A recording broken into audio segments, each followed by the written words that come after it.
Amén. Abrimos nuestras Biblias en el Evangelio según San Lucas, capítulo 18. Lucas, capítulo 18. Continuamos con el estudio de las parábolas de Jesús.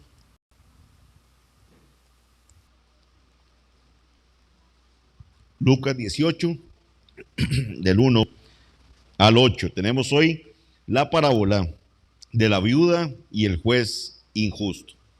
La parábola de la viuda y el juez injusto. Recordemos que hemos estado viendo las parábolas. Ahora este último grupo de parábolas que estamos viendo es cómo debe ser el carácter o cómo se debe comportar, ¿verdad? Un creyente, una persona que ya es súbdito de este reino de Cristo, cómo debe identificarse o cómo se caracteriza, digamos, una persona que ya el Señor le ha salvado. Lucas 18, del 1 al 8.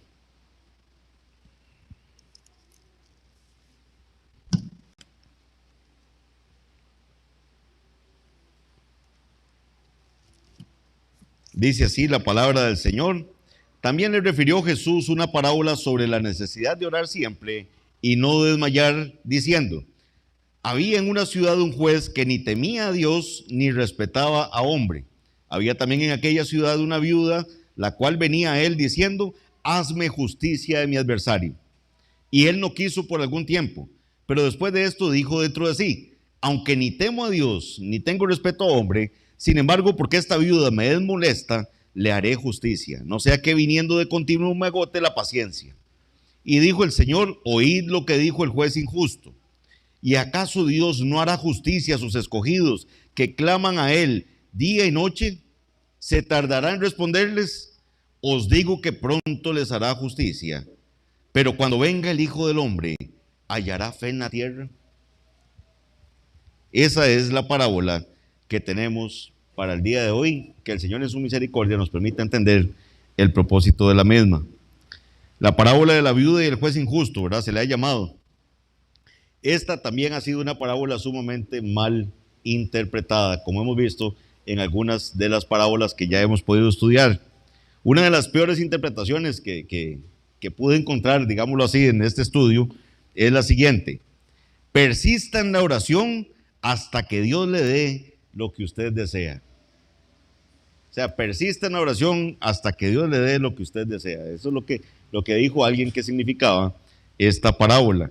De verdad, de corazón, espero que el Señor nos permita entender lo que verdaderamente Jesús está diciendo acá con este relato, esta parábola, que recordemos que las parábolas son una comparación de, ¿verdad? Era lo que era arrojado para comparar con algo. Eso es lo que significaba parábola, ¿verdad? Era una forma en que el Señor comunicaba verdades espirituales, no necesariamente para ser entendidas, ¿verdad? Recordemos que estaba el juicio con aquellas personas que no entendían la parábola y el Señor los dejaba así. Y entonces oían, pero no entendían lo que estaban oyendo. Veían, pero tampoco entendían lo que estaban viendo. Pero el Señor explicaba la parábola y le daba oídos para oír a algunos de los que Él deseaba por el puro afecto de su voluntad. Debemos tener presente el capítulo anterior para poder interpretar correctamente esta parábola. Entonces veamos qué es lo que pasaba en la parte final de Lucas 17. Lucas 17, los últimos versículos, nos estaba hablando el Señor acerca de la venida de Cristo.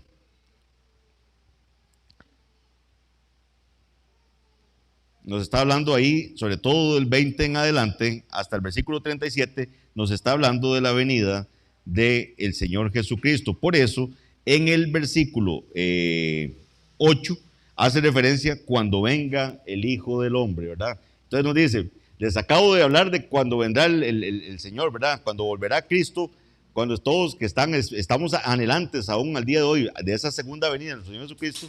Lo que hace la referencia en el versículo 8 se refiere a eso. Dice: os digo que pronto le hará justicia, pero cuando venga el Hijo del Hombre, ¿hallará fe en la tierra? Termina el Señor con esa pregunta. Entonces tenemos que entender que esta parábola se da en el contexto de lo que el Señor acaba de hablar en el capítulo 17 acerca de la segunda venida de Cristo. Jesús sabía que mientras sus discípulos esperaban su regreso, podrían desanimarse y comenzar a dudar. ¿verdad? Es que véanlo así, más adelante vamos a verlo. Mucha gente decía, pero no ha venido, ¿verdad? Algunos creían que la venida de Cristo iba a ser ya, y algunos veían que no ocurría. Cristo sabía y se anticipó a eso, y les da esta parábola para que entiendan la necesidad de orar siempre y no desmayar. ¿Okay? De eso vamos a estar hablando en esta mañana. Vean que el versículo 1 dice, le refirió Jesús una parábola sobre la necesidad de orar siempre y no desmayar. Uno de los temas más claros en la palabra del Señor es que como creyentes siempre debemos orar. Vean, si hay algo que está así como que no hay que interpretarlo mucho en la palabra del Señor, es que los cristianos oramos o debemos orar. Eso está tremendamente claro. Solo voy a citarles algunos pasajes para ello. Romanos 12:12 dice, exhorta a los, dice que seamos constantes en la oración, dice Romanos 12:12. Efesios 6:18 dice, orando en todo tiempo, con toda oración y súplica en el Espíritu, y velando en ello con toda perseverancia. Entonces vean que la exhortación al creyente es que ore con toda súplica en el Espíritu y que ore en todo tiempo. Después voy a explicar también qué significa eso en todo tiempo. Y dice que debemos velar en ello con toda perseverancia. Colosenses 4:2 dice, perseverad en la oración, velando en ella con acción de gracias. Y Tesalonicenses 5:17, que es el más chiquitito de todos, pero lo encierra ahí todo, dice, orad sin cesar. Orad sin cesar. Entonces, ¿por qué la parábola? Porque el Señor sabe que es factible que nosotros como creyentes desmayemos en esta labor o en esta función de orar. El orar se ha convertido en una dificultad en nuestros tiempos. Nuestra sociedad es sumamente materialista, en lo cual todo lo que importa es lo que podemos ver, lo que podamos tocar y lo que podamos probar. La realidad consiste en el mundo físico alrededor de nosotros. Con gran dificultad y esfuerzo se puede profesar el cristianismo y afirmar lo que dice 2 Corintios 18, que dice, no mirando nosotros las cosas que se ven, sino las que no se ven, pues las cosas que se ven son temporales. O sea, lo que el Señor nos dice ahí en Corintios es, no ponga la mirada en esto que se ve, porque esto que se ve es temporal. Dice, pues las cosas que se ven son temporales, pero las que no se ven son eternas. Los miembros de la iglesia no escapan a esta tentación. Es lamentable. ¿Cuál tentación? La de poner todo nuestro interés y esfuerzo en nuestras casas, carros, en la ropa que vestimos, en lo que vamos a comer. O sea, que toda nuestra atención semanal esté en eso, se nos vaya en eso. En el entretenimiento también, ¿verdad? Sobre todo venimos pasando una época ahora de vacaciones, no que el entretenimiento esté malo, pero lo que estoy diciendo es que muchos de nosotros prácticamente podemos vivir, como decía alguien, como un ateísta, como un ateo práctico, ¿verdad? En la semana, y el domingo venir y ya recordar que estamos adorando al Dios Todopoderoso. Esta forma de ver la vida, como les digo, se llama materialismo, y el hecho de que se haya propagado tanto es lo que explica el hecho de que orar sea algo tan difícil para nosotros los cristianos. Y eso es lo que provoca que nuestros tiempos de oración personal y el culto de oración de los miércoles sean vistos como una pérdida de tiempo. Mis hermanos, vean, hoy es una exhortación para todos nosotros, pero vean lo que tenemos hoy. Tenemos casi 60 personas aquí.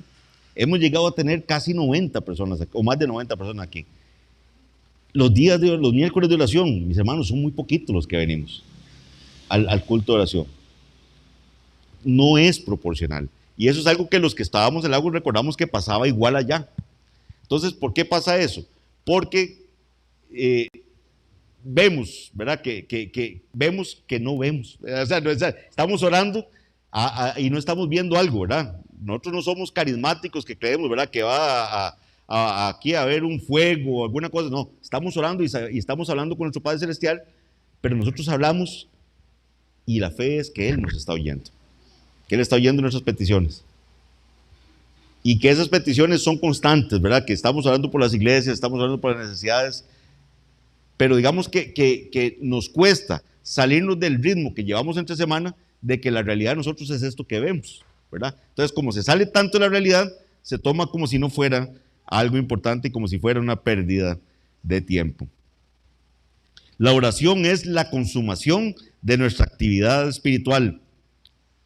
Lucas 18:1 dice, Jesús también mencionó una de las tentaciones más comunes al orar. ¿Cuál es esa tentación? La de desmayar, la de decaer, la de desanimarnos cuando estamos orando. Sabemos que una de las principales razones por las que dejamos de hacer algo es porque es difícil.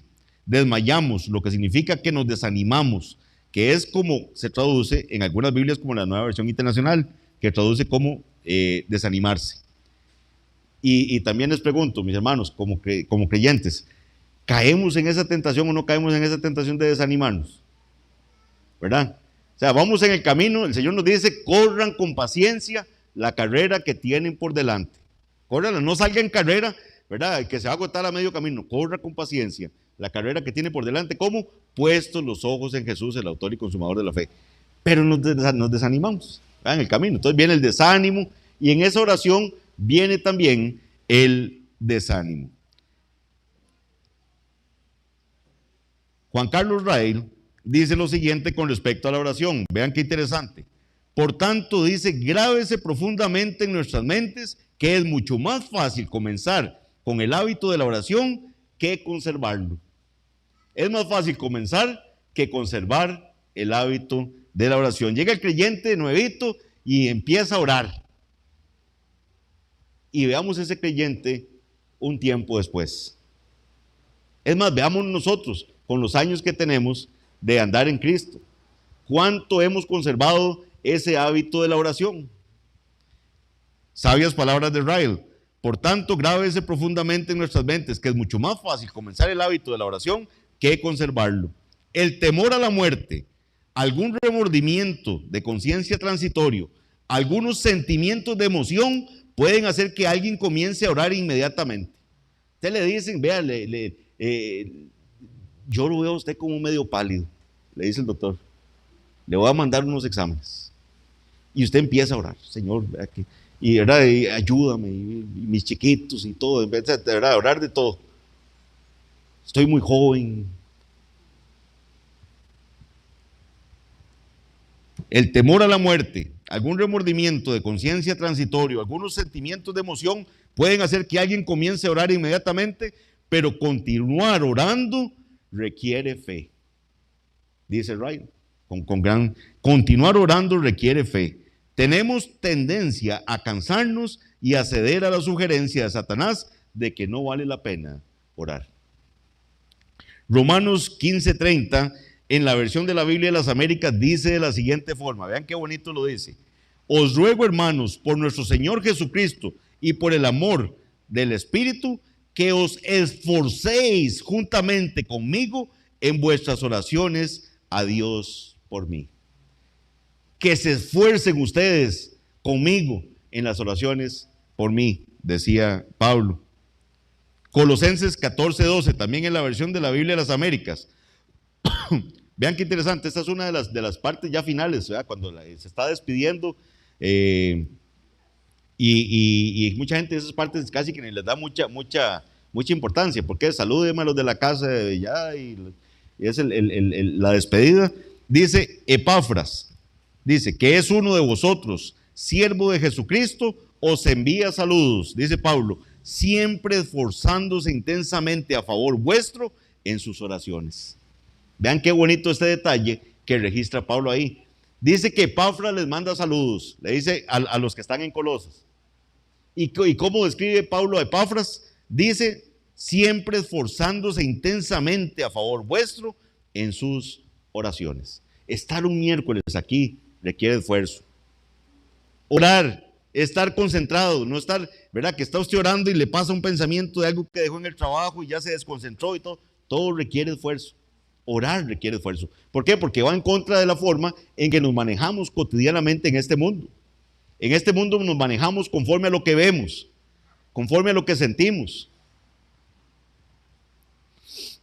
Cuesta mucho estar quedito un rato ahí, concentrado, ¿verdad? Pensando únicamente en lo que el hermano está orando aquí al frente para poder decir con sana conciencia, amén, a aquello que mi hermano está orando. Entonces, ya que tenemos el contexto de cuándo es que Jesús dice eso, ¿verdad? Les acaba de hablar de la venida de Cristo y el Señor sabe que cuando venga y cuando sea el tiempo de esa venida, entre lo que pase en ese tiempo, puede haber desánimo en la iglesia, en las peticiones que tengan. Entonces el Señor les da la parábola. Ahora sí, repasemos la parábola. Estamos en Lucas capítulo 18, veamos nuevamente la parábola. Lucas 18. Veamos a versículo 2, donde se nos registra la parábola. Bueno, leamos desde el 1, no importa. También le refirió Jesús una parábola sobre la necesidad de orar siempre y no desmayar, diciendo: había en una ciudad un juez que ni temía a Dios ni respetaba a hombre.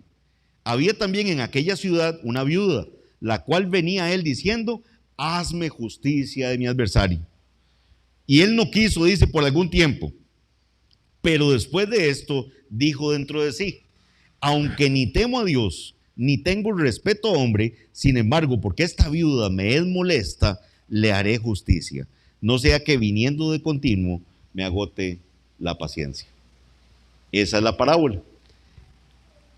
En la parábola Jesús nos muestra dos personajes. Uno de estos personajes es una viuda que no tiene a nadie que la represente o la defienda de su adversario en los tribunales. Obviamente no tenía marido, ¿verdad? Entonces nos dice que es una viuda. Entonces no tenía marido esta mujer. Y el hecho de que sea ella quien vaya ante el juez nos da la idea de que tampoco tiene hijos, ¿verdad? Porque está yendo ella sola ante el juez. No tenía a quién recurrir excepto a este juez. Los que han tenido la bendición de leer las escrituras, ¿verdad? Que por cierto, estamos comenzando año. Siempre es una oportunidad hermosa. Si usted no se ha leído la Biblia completa, tiene que leerse la Biblia completa. O sea, no hay, y los cristianos, mientras estemos en esta tierra, nos da el Señor la oportunidad de leerla varias veces completa. Pero entonces, estos principios de año son muy buenos para que usted empiece a leer, ¿verdad? Empiece a leer desde Génesis. Toda la palabra es útil. Toda la escritura es inspirada por Dios y útil para enseñar, para corregir, para redarguir, para instruir en justicia, a fin de que el hombre de Dios sea perfecto, enteramente preparado, dice, para toda buena obra. Pero usted tiene que leérsela toda. Vaya al ritmo que usted sienta más cómodo. O sea, no diga, mira, es que hoy tengo que leerme 17 capítulos y si no, no me da el plan de... No, vaya al ritmo que usted... Probablemente haya cosas que no entienda, ¿verdad? Eso el Señor le va a ir dando mejor entendimiento año con año cuando usted se la vaya leyendo. Entonces, si no entiende algo, apunte lo que no entendió, viene y nos pregunta al domingo siguiente, con mucho gusto, ya sea el hermano Arles, hermano David, ya sea yo o alguno de los hermanos con más caminar en el Señor, le puede ayudar con esa duda. Pero léase la palabra del Señor completa, toda, de Génesis hasta Apocalipsis. Entonces, los que ya han hecho ese ejercicio por varias veces, se dan cuenta de que las viudas en la Biblia tienen una protección especial del Señor. ¿Verdad? Ustedes han podido ver constantemente hay pasajes donde habla del cuidado que Dios tenía con respecto a las viudas. Saqué uno de ellos nada más para efectos de ilustración.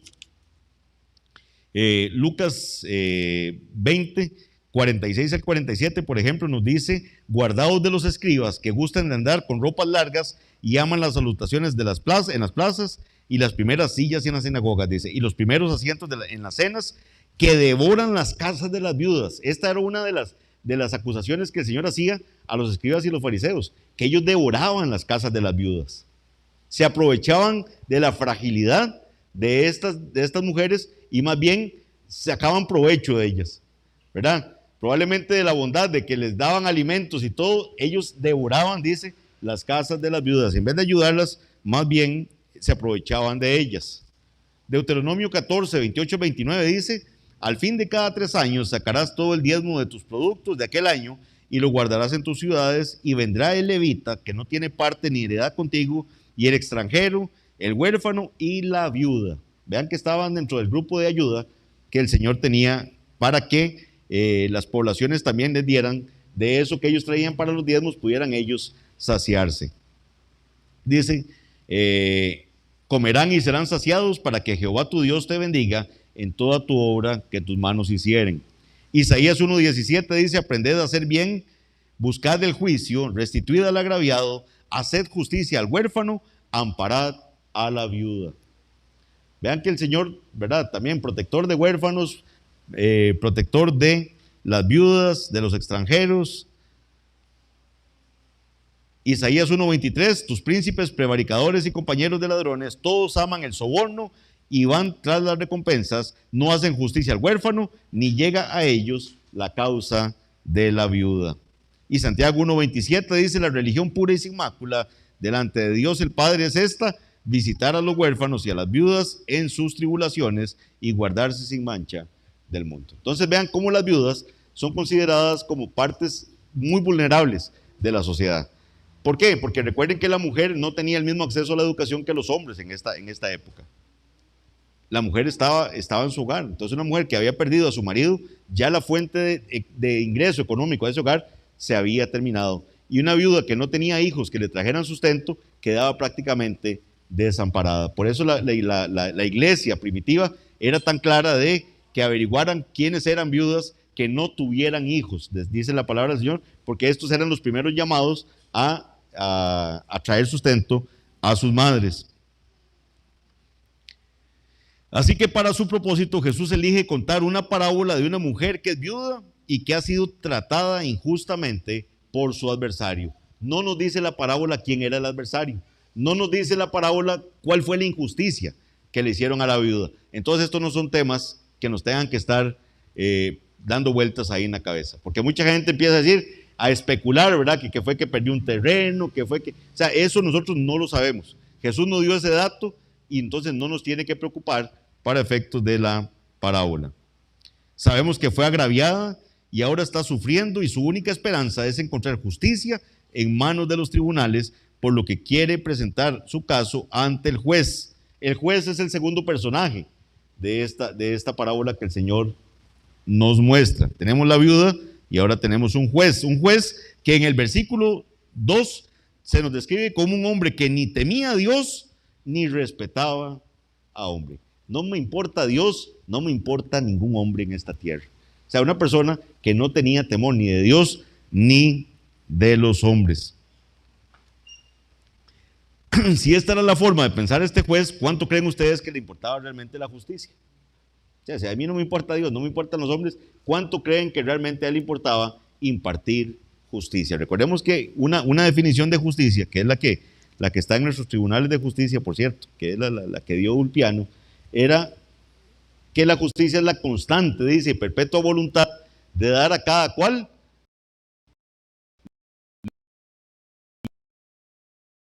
lo que le corresponde. Entonces la justicia es dar lo que le correspondía ni Dios ni los hombres. Entonces yo casi que puedo asegurarles que no le importaba impartir justicia.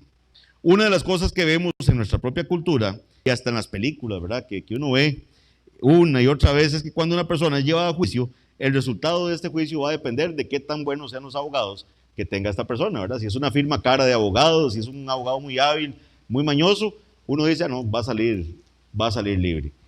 Y la gente no se preocupa prácticamente por el tema de la justicia. ¿Por qué? Porque nuestros procesos judiciales están diseñados para tener una serie de recovecos ahí, de apelaciones, de revocatorias y de temas procesales que van a permitir que los procesos judiciales se hagan, ¿verdad?, larguísimos, y muchas veces una persona que cometió un ilícito va a salir libre. ¿Por qué? Por la astucia de sus abogados. Eso va a pasar, pasa en nuestra sociedad y pasa alrededor del mundo. Todos oímos en las noticias, ¿verdad?, que miren, que ahora sí ya se va a llevar a juicio el proceso de la trocha. O sea, ¿desde hace cuánto fue eso? Que ya pronto va a ser el juicio del cementazo. Y también hace cuánto fue eso. Se roba un fulano un montón de millones del Banco Nacional y ahí va.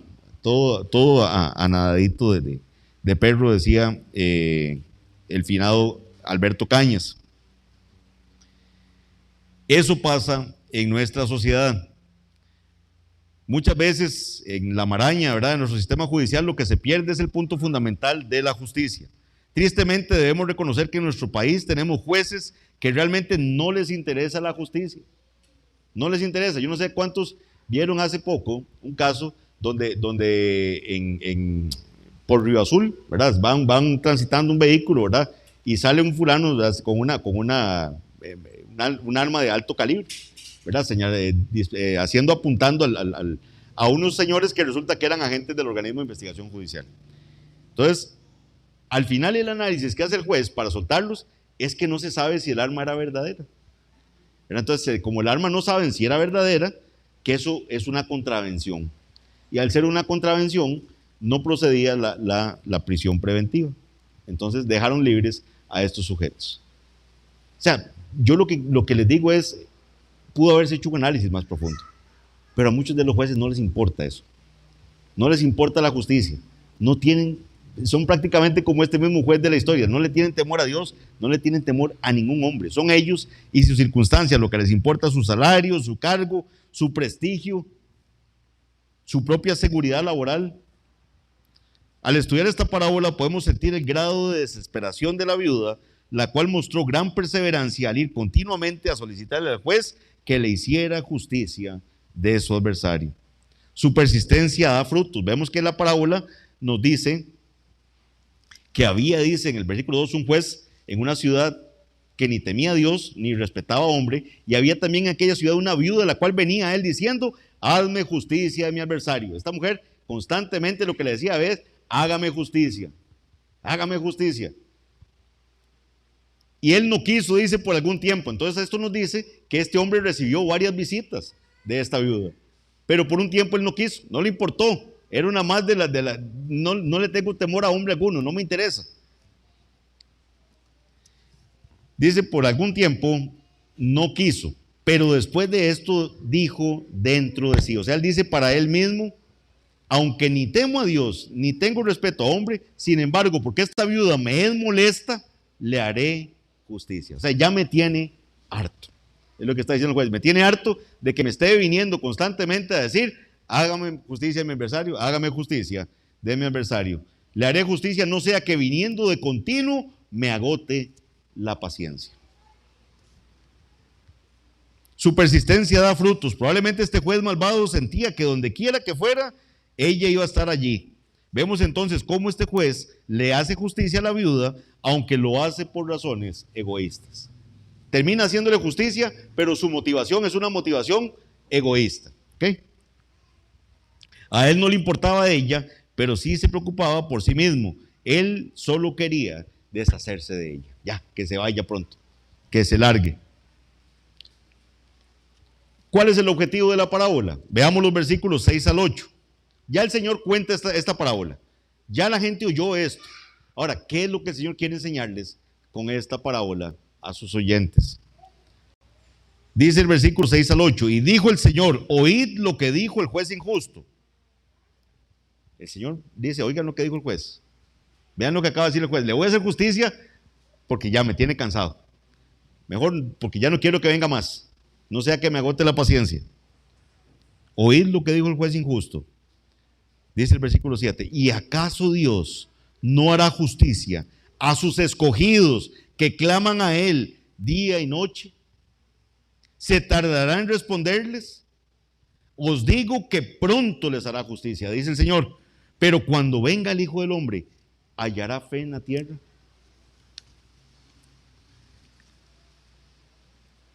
Esa es la forma en que Jesús prácticamente les dice: pongan atención. Cuando él dice: oíd lo que dijo el juez injusto. O sea, pongan atención para que entiendan qué es lo que significa esto. La viuda nos representa hasta cierto punto a todos nosotros los que el Señor ha salvado. Especialmente en dos sentidos. Uno, ella no podía remediar su situación por ella misma. O sea, ella necesitaba que alguien le hiciera justicia. Ella no podía arreglar su problema por ella, con sus fuerzas. Nosotros tampoco podemos remediar nuestra propia situación por nosotros mismos. No, nosotros no podemos. Mucho menos nuestra salvación, ¿verdad? Que es algo que es una deuda, como vimos en la parábola, ¿verdad? Es una deuda impagable. Y también nos representa en el sentido de que ella dependía de este juez y nosotros dependemos de nuestro Dios, que es nuestro juez. Digamos que esas son las dos similitudes que uno podría ver en la viuda y nosotros. Pero aunque nuestra situación se parece a la de ella, en algunos aspectos, nuestra situación es infinitamente mejor que la de ella. Infinitamente mejor. ¿Por qué? Vean esto. Ella tuvo poco acceso al juez en su momento de necesidad y no recibió misericordia ni gracia de parte de este juez. Mientras que nosotros, vean lo que dice Hebreos 4:16. Nos dice, acerquémonos pues confiadamente al trono de la gracia para alcanzar misericordia y hallar gracia para el oportuno socorro. Este juez no quería ni verla. A este juez le caía mal. O sea, este juez no soportaba a esa viuda. Termina haciéndole justicia porque lo tiene harto de que esté llegando. Nosotros tenemos un juez que nos llama y nos dice, acérquense confiadamente al trono de la gracia. Acérquense confiadamente al trono de la gracia, dice, para alcanzar misericordia y hallar gracia para el oportuno socorro. ¿Por qué también nuestra situación es mejor que la de ella? Vean, la viuda no tenía abogado. Ella llegaba solita a pedir justicia. Ella llegaba solita, ella no tenía abogado que la representara, no tenía hijos, no tenía nadie que hablara por ella. Y 1 Juan 2:1, ¿qué nos dice? Hijitos míos, estas cosas les escribo para que no pequen.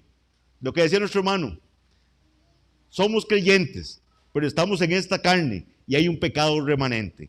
Somos creyentes, el Señor nos ha limpiado del pecado, pero seguimos pecando lamentablemente. Lo que decía Pablo, ay de mí, porque lo que quiero hacer no lo hago y que lo que no quiero hacer, eso hago. Ay de mí, ¿quién me librará de este cuerpo de muerte? Más gracias doy a Dios por Jesucristo, decía Pablo. Pero entonces Juan exhortando y diciendo, mire hijitos, no pequen. Si alguno hubiere pecado, ¿verdad? Que confiese sus pecados. Si confesamos nuestros pecados, Él es fiel y justo para perdonar nuestros pecados y limpiarnos de toda maldad. En el 2:1 Juan dice esto: hijitos míos, estas cosas os escribo para que no pequéis. Y si alguno hubiere pecado, dice, abogado tenemos para con el Padre, a Jesucristo el justo. Esta viuda no tenía abogado, nosotros sí tenemos abogado. Ven que nuestra situación es infinitamente mejor que la de esta viuda de la parábola. Nosotros sí tenemos abogado. ¿Y qué abogado? Tenemos a Jesucristo como nuestro abogado. Él es quien intercede por nosotros ante el Padre. ¿Por qué también nuestra situación es mejor? Porque ella estaba tratando con un juez que era injusto y cruel. Sin embargo, nosotros tratamos con nuestro Dios, que es el juez supremo y justo, quien es compasivo, misericordioso y bondadoso. También nuestra situación es mejor porque ella era una viuda que no era amada, era odiada, le caía mal al juez.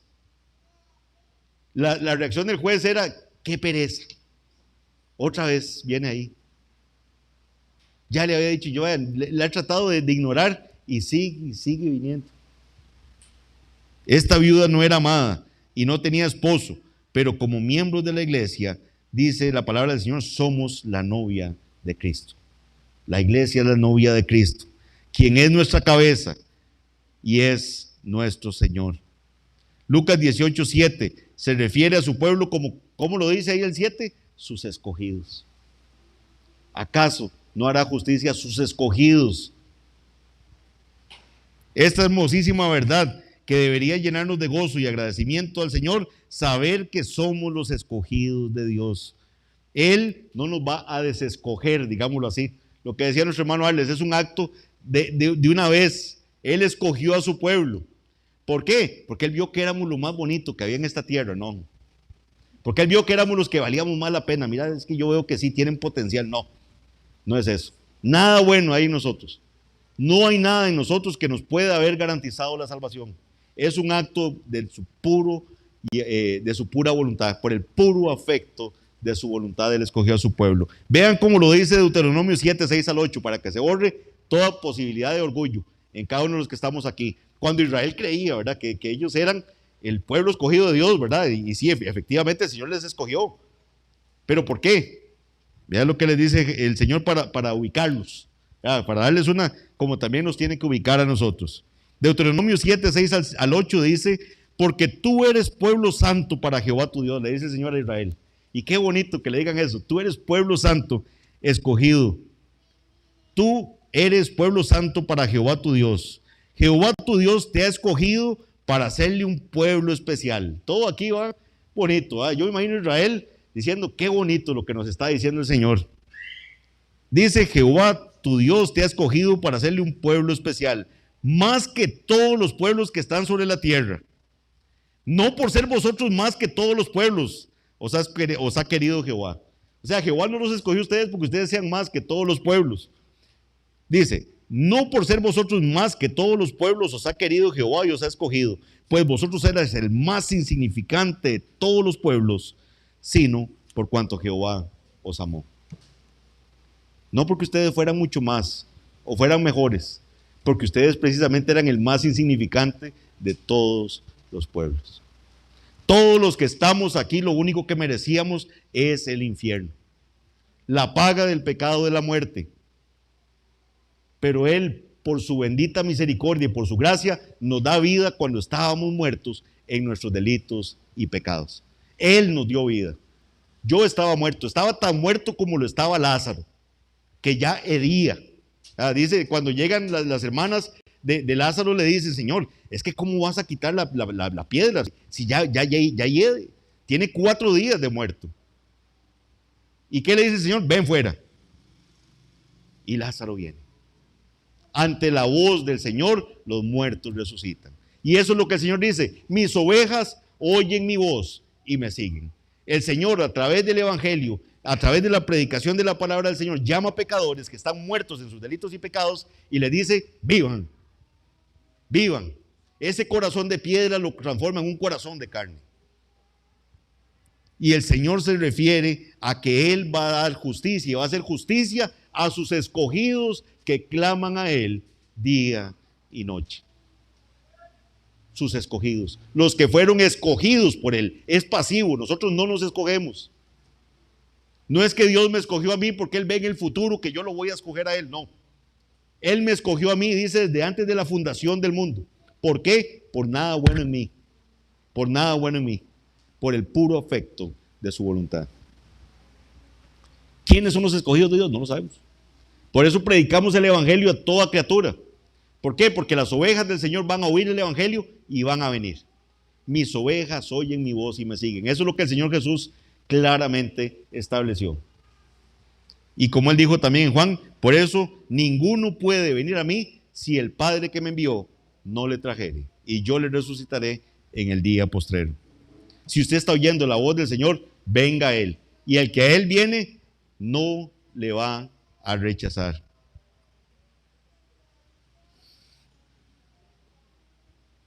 Entonces, volvamos a la interpretación incorrecta de la parábola que mencionábamos al principio. ¿Cómo interpretan incorrectamente esta parábola mucha gente? La interpretan algo así: la viuda siguió molestando al juez injusto hasta que finalmente él le dio lo que quería, debido a su persistencia, a pesar de que no la respetaba. ¿Cuánto más el Padre Celestial responderá a sus oraciones si ustedes son persistentes con Él? Así que siga orando y sea persistente hasta que Dios le dé lo que usted tanto desea. Entonces, mucha gente lo interpreta así. Usted desea eso, siga pidiendo y pida a Dios hasta que Dios va. Porque vea lo que pasó con la viuda. Le pidió tanto que ya se cansó y le dio lo que ella quería. Pero de eso nos trata la parábola. ¿Cuál es la interpretación correcta? La parábola trata de que si se puede persuadir a un juez injusto para que haga justicia, o sea, si se logró con una persona tan vil como un juez injusto que ni la quería, ni respetaba a Dios, ni respetaba a hombre, se logró que diera justicia. Entonces, ¿cuánto más, dice la palabra, cuánto más Dios, que es justo, hará justicia a sus escogidos, a quien Él ama? A quien Él ama. Lucas 18:8 proporciona esta respuesta: os digo que pronto les hará justicia. Dice el Señor, pronto les hará justicia. Sin embargo, dice el mismo Señor, cuando venga el Hijo del Hombre, ¿hallará fe en la tierra? No olvidemos que el contexto de esta parábola es la segunda venida del Señor Jesús. Y ya para el tiempo, ¿verdad?, en que los apóstoles estaban predicando, había gente que pensaba que estaba tardando el Señor Jesús. ¿Qué dice 2 Pedro 3:8 al 9? Mas, oh amados, no ignoráis esto, que para el Señor un día es como 1000 años, y 1000 años como un día. El Señor no retarda su promesa, dice Pedro. Según algunos la tienen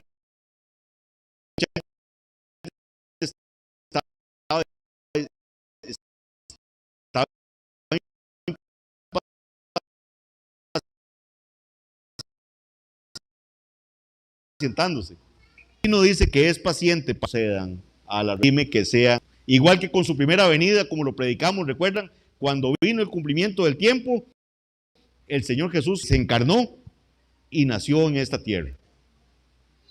¿Cuánto estaba esperando el pueblo antes de esa promesa? Desde Génesis 3:15. Pasaron miles de años. Y había hombres todavía ahí anhelando que llegara el Mesías, como vimos con Simeón. Muchos perdieron la fe en el camino, muchos se desanimaron, pero otros seguían como viendo al invisible, esperando la consolación de Israel, como veíamos con Simeón. Y pudo tener al Salvador ahí en sus brazos y dar gracias a Dios porque ya ahora él podía partir en paz con el Señor, porque había visto la salvación de Israel y el consuelo para los gentiles. Esto se parece mucho a la imagen que presenta Apocalipsis 6:10, ¿verdad? Donde dice que los santos clamaban: ¿hasta cuándo, Señor santo y verdadero, no juzgas y vengas nuestra sangre en los que moran en la tierra? Por eso Jesús habla de hallar fe cuando Él venga. Es un desafío que permanezcamos fieles hasta el fin. La iglesia del Señor, mis hermanos, tiene que desmundanalizarse, tiene que quitarse esa visión de mundanalidad que tenemos, ese materialismo. No puede ser posible que los miércoles tengamos tan poca asistencia a los cultos de oración. Tenemos que clamar, el Señor nos mandó a clamar y a no desanimarnos, a no desfallecer. Cuesta, sí, requiere esfuerzo. Vimos que Epafras dice que se esforzaba en orar por los demás. Tenemos que seguir orando por el reino de Dios, por su crecimiento, por la extensión de sus fronteras. Es un desafío a mantener nuestros ojos puestos en el que viene. O sea, tenemos que anhelar esa venida de Cristo. No es una parábola acerca de cómo conseguir un auto nuevo. No es que usted dice: Señor, yo quiero un Lexus. Al que le guste el Lexus. Yo quiero un Lexus, entonces todos los días le voy a decir: yo quiero un Lexus, hasta que Dios se canse ya tanto y me lo dé. No, eso no es lo que dice la parábola. La forma correcta de interpretar Lucas 18:8 es conectarlo con lo que dice Lucas 18:1. ¿Encontrará Jesús una fe que continúe orando como siempre debemos orar, o encontrará una fe que se desanime? La parábola nos hace enfrentarnos a una pregunta que comúnmente viene a nuestras mentes. Y como creyentes tenemos que ser sinceros en esto. Muchas veces nos hemos preguntado: ¿a qué se deberá la demora? ¿Por qué el Señor tarda en contestarme esto? Señor, le he pedido esto y no veo la respuesta. ¿A qué se debe la demora? Nosotros ciertamente entendemos por qué el juez injusto demoró la justicia que le impartió a la viuda, porque era injusto. A él no le importaba la justicia. Pero Dios, ¿por qué Dios, si le pido, yo siento que no me está contestando lo que le estoy pidiendo? No perdamos de vista lo que nos dice Lucas, y es que claramente el mensaje central de esta parábola es la necesidad de orar siempre y no desmayar. Orar siempre y no desmayar, es decir, ser persistentes en la oración. La palabra que se usa para no desmayar literalmente significa no dejarse vencer, no cansarse, no fatigarse, no perder las fuerzas. Sobre este pasaje, vuelvo a citar a Ryle, él dice lo siguiente: orar siempre significa regularmente. O sea, que usted ora regularmente, es un hábito en su vida orar. No significa que usted pasa las 24 horas orando, ¿verdad? Porque usted no tiene que trabajar, tiene que comer, aunque eso también, yo, mis hermanos, les digo, nosotros los creyentes vivimos en una constante comunión. Usted hay veces va manejando o está haciendo algo y usted dice: ay, Señor, ¿se acuerda de la hermana Gina? Entonces voy a orar por Gina porque me acordé en este momento de ella, y me acordé de Karencita también, me acordé de Mauricio y voy a orar por esto. Esthercita está pidiendo por el trabajo: Señor, ayúdala, no sé qué está pasándole en este momento. Constantemente en el día pasamos en eso. Eso también es orar constantemente. Jesús está exhortándolos a que mantuvieran el hábito de orar. Eso es lo que dice Ryle. Es decir, mantener las rutinas regulares de oración aunque las cosas no marchen bien. El peligro es que el creyente se dé por vencido antes de recibir la respuesta a su oración. ¿Cómo aplicamos esto a nuestra iglesia? Yo le hago una pregunta. ¿Cuánto tiempo lleva usted orando por una petición ahí especial que usted tenga? ¿Cuánto tiempo lleva? ¿Cuántas veces ha pensado que ya no vale la pena orar por eso? La primera intención de esta parábola es enseñar sobre la persistencia en la oración. La razón no es que tengamos que molestar a Dios al punto de cansarlo como la viuda al juez. Cuando somos persistentes en la oración, crecemos en carácter y en fe, y en esa persistencia solo puede dárnosla nuestro Señor Jesucristo al correr con paciencia la carrera que tenemos por delante. La persona que ha esperado años por una respuesta es una persona que ha mostrado dependencia en Dios, que depende de Dios. En estos días, creo que es el próximo domingo, se bautiza allá en la iglesia de los Lagos nuestro hermano Vinicio. Hermano Vinicio es el esposo de nuestra hermana María. A los que tuvieron la oportunidad de conocerlo allá en Lagos, le veían llegar con su tanque de oxígeno a la iglesia, inclusive los miércoles de oración, inclusive lloviendo. Cuando yo le fui a visitar al hospital, que él estaba internado, uno de sus mayores dolores era que él no podía asistir a la iglesia. Un día fui un miércoles y él me dice, hermano, hoy es miércoles de oración. Yo desearía estar ahí en la iglesia. Y él anda ahí con la manguerita y el oxígeno y todo. ¿Saben? La hermana María oró por él años.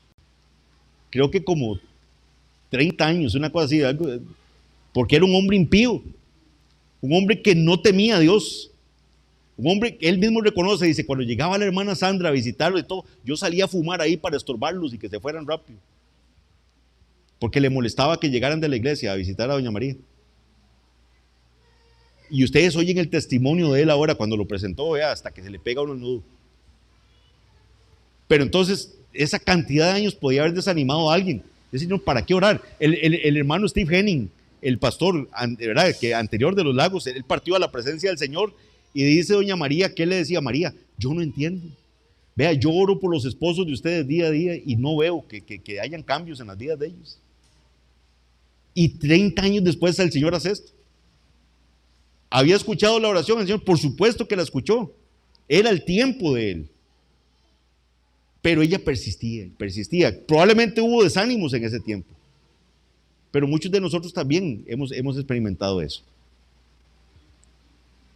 ¿Cuántos de nosotros hemos pedido algo y el Señor termina dándonos algo diferente a lo que nosotros pedíamos? Porque nosotros creíamos en nuestra mente que eso era lo mejor para nosotros, pero el Señor sabe qué es lo que nosotros realmente necesitamos.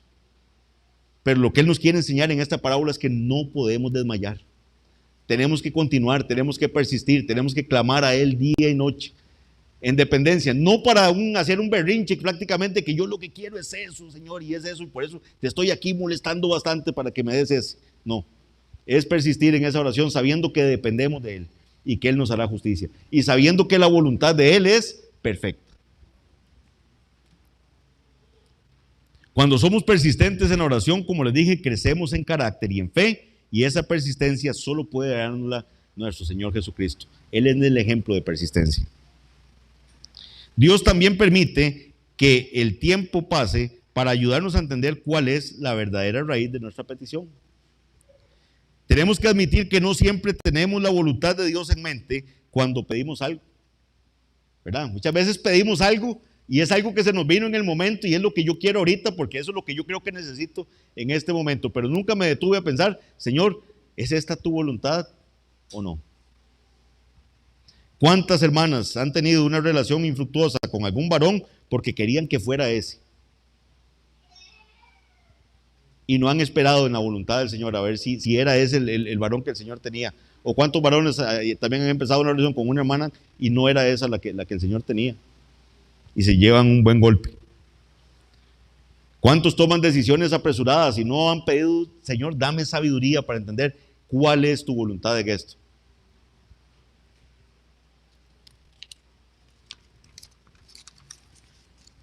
Esta parábola tiene que ver en gran parte con la bondad de Dios.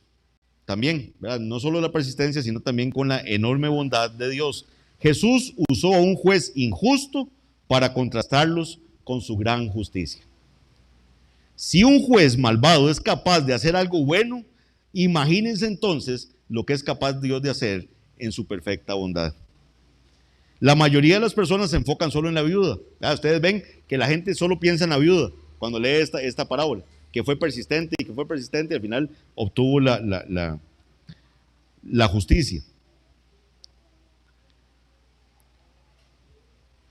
Pero esta parábola claramente también tiene que ver con el juez. ¿Por qué? Vean lo que dice Jesús en el versículo 6. En el versículo 6 él dice, oíd lo que dijo el juez. Vean que Jesús no dice, fíjense en lo que hizo la viuda. Jesús dice, oigan lo que dijo el juez. Oigan lo que dijo el juez. Jesús contrasta al juez con nuestro Padre Celestial.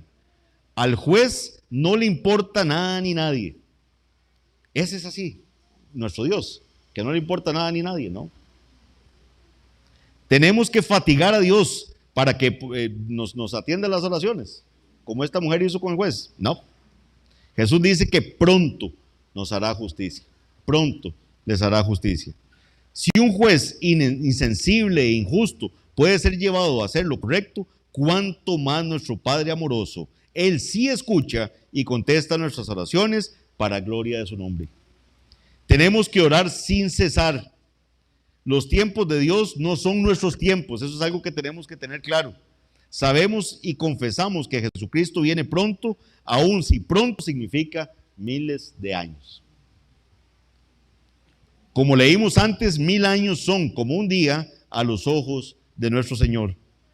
Tenemos que orar sin desmayar por su venida, pero también tenemos que orar para que Él venga. Y tenemos que orar hasta que Él venga. Ya un día no oraremos, ya un día estaremos cara a cara con Él, pero mientras Él viene y mientras Él ya nos glorifica, como decía nuestro hermano Arles también en la exposición, tenemos que continuar orando. ¿Es difícil? Sí. ¿Hay que esforzarse para orar? Sí, pero tenemos que hacerlo. ¿Y eso cómo lo vamos a hacer? Con la ayuda de nuestro Señor Jesucristo. Vamos a orar.